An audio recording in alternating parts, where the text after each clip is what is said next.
लोकसभा चुनाव के लिए सियासी पार्टियां तैयारियों में लगी हुई हैं। सभी दल प्रचार प्रसार के जरिए जनता को अपने खेमे में लाने के लिए तमाम कोशिश कर रहे हैं। सत्ता पर काबिज बीजेपी एक बार फिर सरकार में लौटने की कोशिश में लगी हुई है। इस बीच लोक पोल ने दक्षिण के राज्यों में चुनाव का मिजाज समझने के लिए ओपिनियन पोल किया। वहां चुनाव हुए तो मोदी कितनी सीट जीतेगी, जानिए ओपिनियन पोल की पूरी बात। अब की बार प्रधानमंत्री मोदी ने बीजेपी के लिए सीटों का टारगेट 370 तय किया है और ये तभी पूरा हो सकता है जब बीजेपी दक्षिण के राज्यों में करिश्माई प्रदर्शन करे।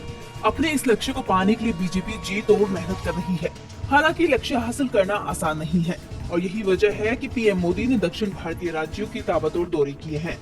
लेकिन दक्षिण राज्यों की यात्रा बीजेपी के लिए कितने काम आती है ये तो वक्त ही बताएगा।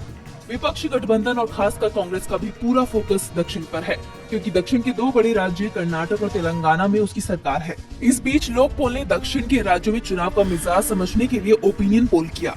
साउथ की 132 सीटों के ओपिनियन पोल में एनडीए को 28 से 34 सीटों पर बढ़त मिलती दिख रही है, तो वहीं 78 से 82 सीटों पर इंडिया गठबंधन मजबूत दिख रहा है। इसके अलावा जगनमोहन रेड्डी की वाईएसआर कांग्रेस पार्टी को 10 से 11 सीट मिलने का अनुमान है। वहीं एआईएडीएमके को तमिलनाडु में 1 से 3 सीटें मिल सकती हैं।